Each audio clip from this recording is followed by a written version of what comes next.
One day, Janie, 3.5, comes home from school and says, "Daddy, why don't we believe in Jesus?" And I'm like, realize I'm in deep trouble. I know I'm supposed to raise my kids Jewish. I know it's my job. And I have no idea what I believe and why I believe it. I have no idea what it means to be a Jew at this point. So at that point, I knew I had to figure this out.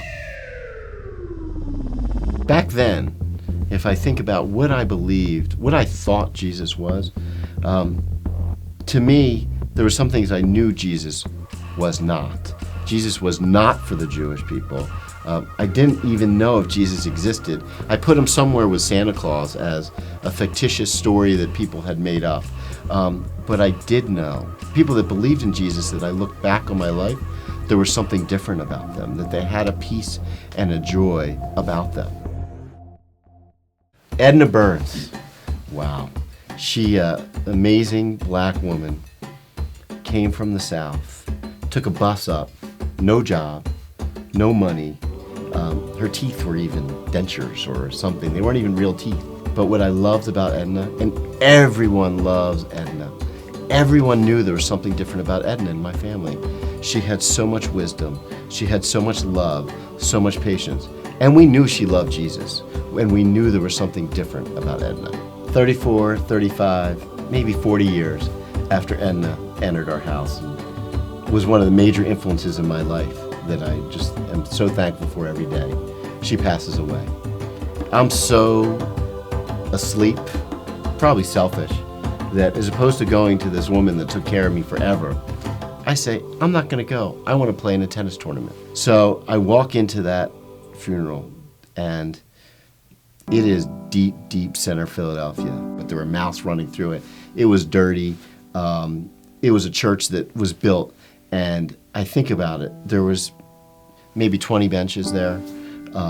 They were kind of beaten up, and it was just a room. But if I look back in that room at that time, there was so much spirit and passion and excitement and joy. And Edna, who they loved, had passed away. And I will never forget that moment and the joy and the excitement in that room for Jesus. I grew up in a great Reformed Jewish family where Judaism was so important to us.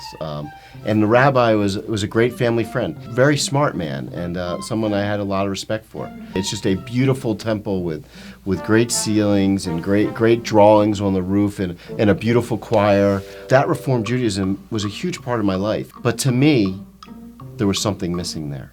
We read about David and we read the Psalms and we read the Torah, but did we really believe it? Did the rabbi believe it? Or was it just a story that we were hearing? It's Yom Kippur. I'm still focused on what it's like to be a Jew. So we go through Yom Kippur. I'm fasting like a good Jew does. My heart is pounding. I am itching all over. I can't breathe. And we barely get to the hospital in time. The people at the hospital saved my life. And I think I'm having a heart attack and about to die. I'm basically in anaphylactic shock, and my body shuts down. What happened on that day, I look back on it, and it was a clear wake-up call. And I knew that, again, still, God's chasing me, and I have to figure something out at this point.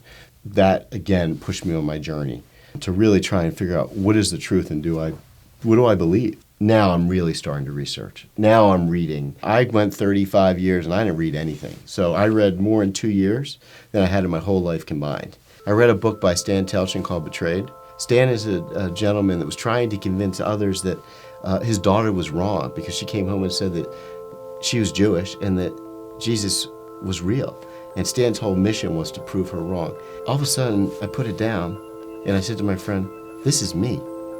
What he said here is exactly what I'm going through. God at this point begins to send more and more people that I used to think were weird, maybe less, but there was some peace that they had. And for me, they had the truth. And there was some level of peace and comfort and assurance that they were walking around with. And I became envious of that. There was a great teacher in New York City, a preacher named Tim Keller. I remember hearing him, and everything he said made sense. It was so simple. It was so orderly. And I look at that in contrast to the teaching that I had in the Reformed Temple. I said to myself, where is the Jewish Tim Keller? And I realized it was because Tim had truth on his side. And the Reform rabbi was doing a great job being a good person, but he didn't have the truth in the foundation. The only thing I thought I knew was that Jesus, Yeshua, was not for the Jews. Now I'm 100% sure as I look at the Torah and I read the Bible that Jesus is for the Jews.